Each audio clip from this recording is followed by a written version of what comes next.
Yo guys, what is going on? It's your boy Brazza Games here and welcome to another Call of Duty video. In the background, you'll be seeing a free-for-all game with the Pharaoh, which is a 3-burst SMG. I'm really enjoying using the Pharaoh. I think it's a really good gun, maybe a little bit underrated. But yeah, we win the free-for-all, quite convincingly as well. And hope you guys enjoy the gameplay. However, what I wanted to talk about today is my initial impressions of Black Ops 3 and whether I think the game will be classed a success or a fail. The first sector I'm going to speak about is the gun balancing, which I personally believe that the Call of Duty fans haven't really got a grip on through recent years. We've seen so many dominant guns throughout the game. Using the last year as an example, we saw the Bow as a dominant gun pretty much throughout the whole game. From the start it was really OP, everyone used it. There was no better gun than the Bow. If you wanted to get a good KD, you would use the Bow, and that would be it. You can't use any other guns. We saw that change a little bit towards the end, but still, they were still dominant guns. However, in this game, I feel there isn't as much. I'm enjoying using every single gun I've used, and that's kind of saying something, because when you think about it, using Advanced Warfare, I would only really enjoy myself using the Bow. I could use other guns like the Specialists or whatever, and I kind of enjoy myself with that because it's just a bit of banter. But I like to keep my KD high, and it's just something that I like to do in the game. I've seen lots of variations being used throughout games also, which kind of backs up my point. I've seen loads of different guns being used, from the Vespa to loads of different guns like M8, just loads of different guns being used, the XR2, the Man of War, my personal favourite, the KN-44 and the Kuda. Also the Pharaoh, which I'm using in this gameplay. There's so many guns I can name, which you can actually really do very well with. I'll show you my stats at the end of the game, and I like to say that I kind of use a variety of guns, it kind of proves my point.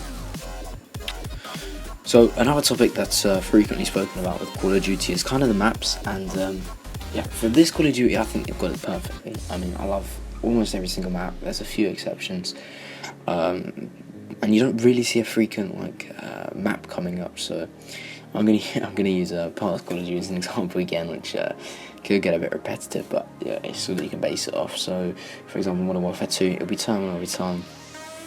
Black Ops 2, you'd usually see Raid or Nuketown or something like that voted in.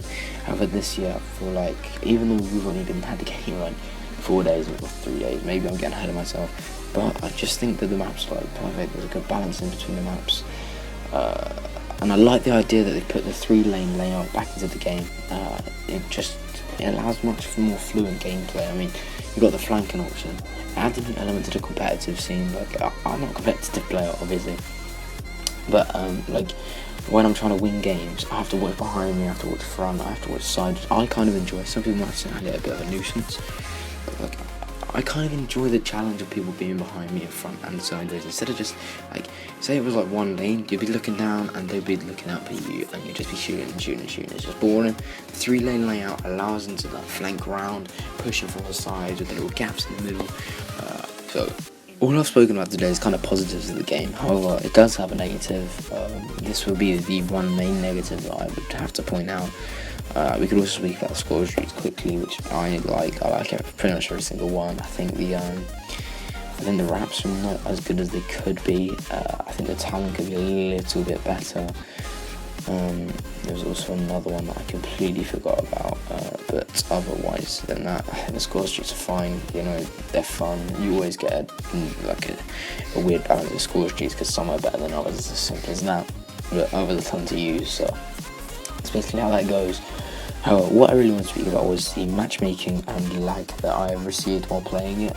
Now guys, I at my house have a 100 megabyte download speed and a 20 megs upload speed, so I can play any game fine. It shouldn't lag at all for me. However, when I go into the Black Ops 3 and play online, sometimes I'm sitting on 1 bars and 2 bars, and it doesn't make sense to me.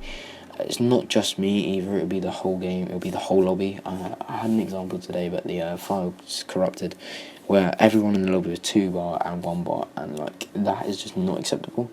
Even though the new game, you could say it's been flooded, the servers are being flooded, they should have prepared for it. They've seen the anticipation for the game. It's one of the biggest Call of Duty releases, I think, in a long time. And yeah, they got to anticipate that. I think that's just, it's kind of not acceptable, to be honest. So I've received bad lag. Also, there's matchmaking in the game. I think that's terrible as well. When on the release day, and obviously you could argue that it's been flooded again, so you got to give it some time, but on the release day, we were trying to find a game for, I'd say, 15 minutes. We were literally searching for a game, and we couldn't get one, and the only way I got a game by joining someone else's game. That was the only way I got it. I don't know, it can't have been me, and I don't know, we searched on 3 different people because there was 3 of us.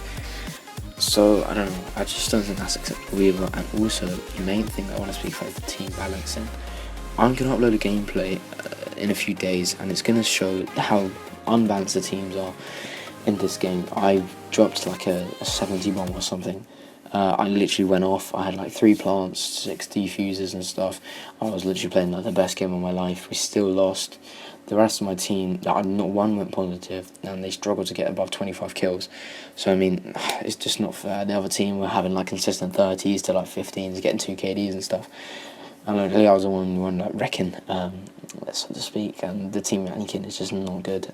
You could argue that in that footage that it was just unlucky that we didn't get the win, but you know, it's never unlucky. You know, there's not just a luck element to it. It's skill. It's whatever happens. So.